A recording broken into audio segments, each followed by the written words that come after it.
It's me, the land. I am the land. Super Nintendo World is now open at Universal Studios in Hollywood, but is it worth the price? In order to find out, you're gonna have to pack some mushrooms and follow me on an adventure.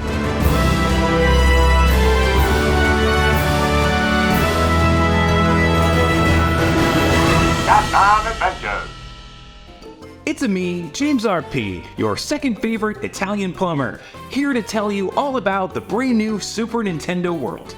So we get there right at 7:30 a.m. as the park opens. And immediately, as soon as you go into the park, everybody is making a beeline for the very back of the park to go down the 40 escalators to the lower level where Super Nintendo Land is located. And already, before you even get there, you're in a line. It's just a jam-packed situation. Everyone is going to the same place. No one is going on any other rides in the park. Everyone wants to go to Super Nintendo Land. So once you get done with that queue, you are at the entrance of the park where they have this cute little station with these pipes and you can take some selfies. And so me and my coworkers, we all took fun selfies. It was a good time. Once we were done taking selfies, it was time to head inside the green pipe where you are literally warped to the Mushroom Kingdom. And on the other side of this magical tunnel, you end up in Princess Peach's castle. Once you exit the castle, you get to see the entire Super Nintendo Land for the very first time, and it's literally like stepping into a video game. Wow, this is amazing!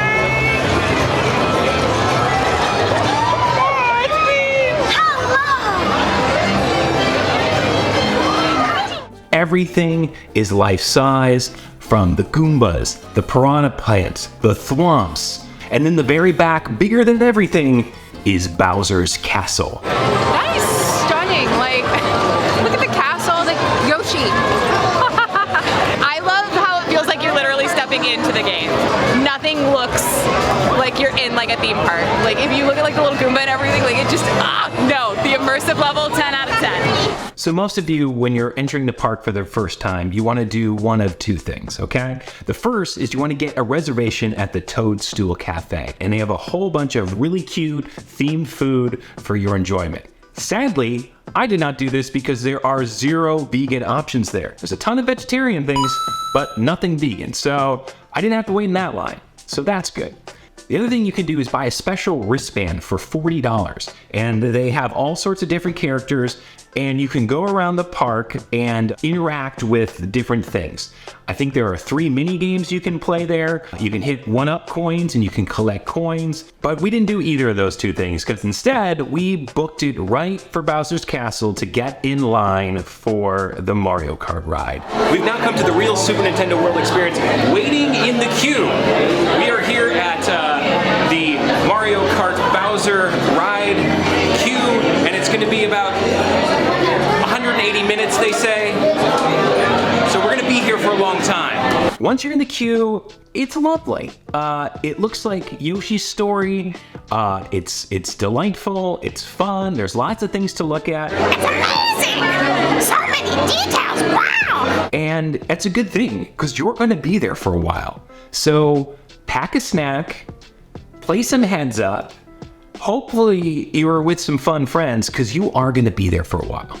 It took us about 45 minutes to an hour to get to the second part of the room, which was really cool. It was like a really trippy, dark room, black light, crystal mushroom cave. So this room really puts the mushrooms in the Mushroom Kingdom, if you know what I'm talking about. Unfortunately, while we were in that room, the ride broke down.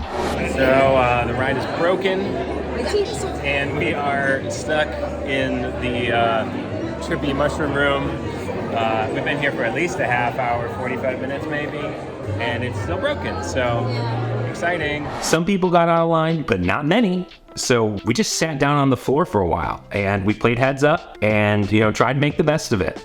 We're all having fun. Nothing could damper our spirits. After we were out of that room, you go in a stairway. Which way? Up! Up! Up to success. We're in Yoshi's Story, man. Look at this. Yoshi's there.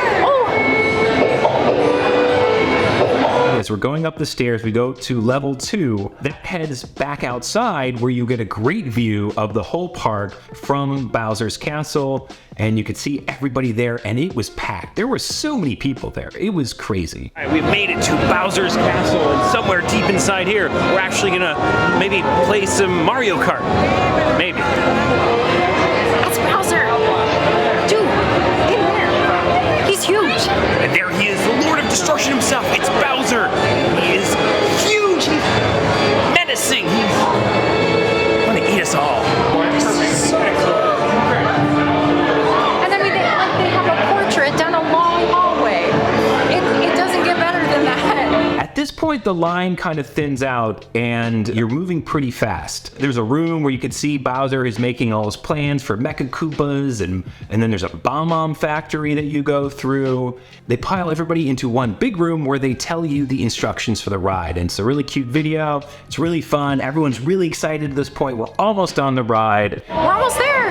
Yay, it has certainly been a journey, but it's been a very cool one. I love the attention to detail. I mean, look at some of this stuff. It's really, really beautifully crafted. Are you racers ready?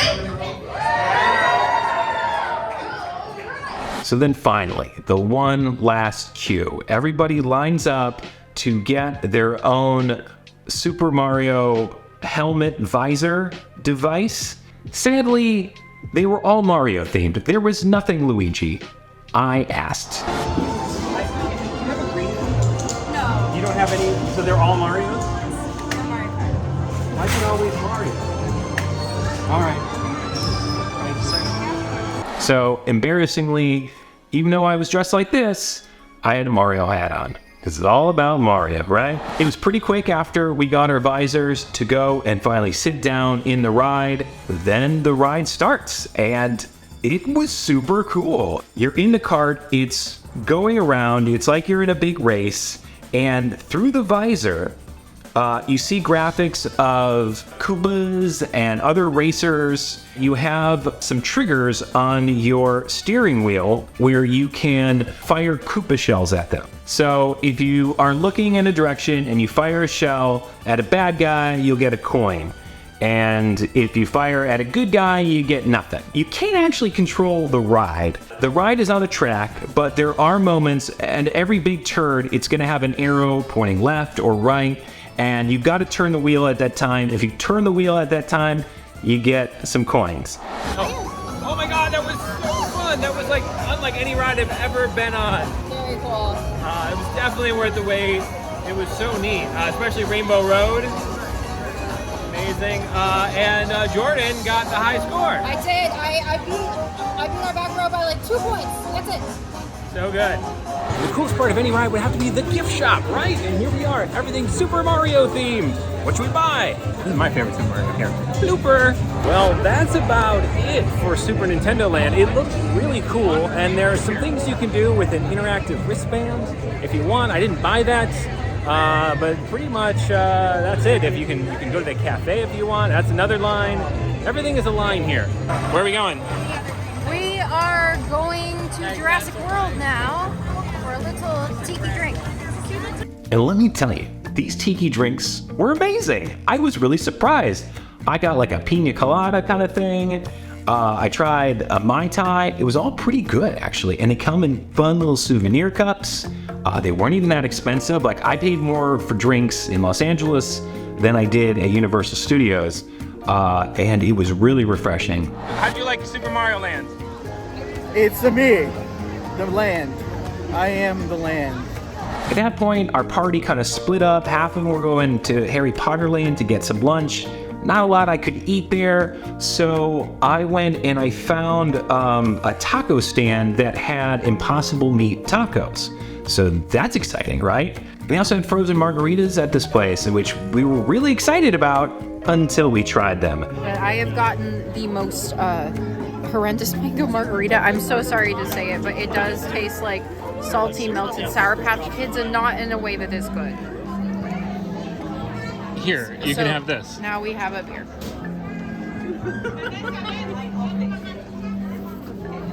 The chips were extra salty, so like everything at Universal was just made to make you more thirsty, I think. Drinking beer is fun. Drinking beer is fine.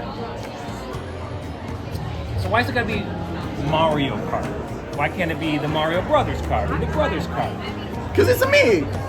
We eventually met back up with our friends at Harry Potter Land. Sorry, Luigi, your princess is definitely not in this castle. She's in another castle. We did the Harry Potter ride. That took like 25 minutes to get through the whole ride. It was really fun. So the next thing we did was we went on the very famous Universal tram ride. That's really fun, especially when you've been standing in line and walking all day. Just to like sit down for an hour is pretty great. We rode the Jurassic World ride, which was fun. It was an update since the last time I had come. Didn't go on Transformers, didn't go on the Mummy. We were exhausted and we were hungry again, and there really wasn't any other good food at Universal. So we were out. We left, and that was it. You know, that was our trip to Universal. Is Super Nintendo Land worth the price of admission alone? Probably not, but because you get to go to the rest of Universal Studios, yeah, I think it's a great addition. And if you haven't been for a while, haven't been for a few years, haven't been since the pandemic, it's a good time to go back. I mean, they've updated Jurassic World, there's a tiki bar there, and Super Nintendo World is cool. Well, that just about wraps up this adventure, but let me know what you want to do for our next adventure. Let's go!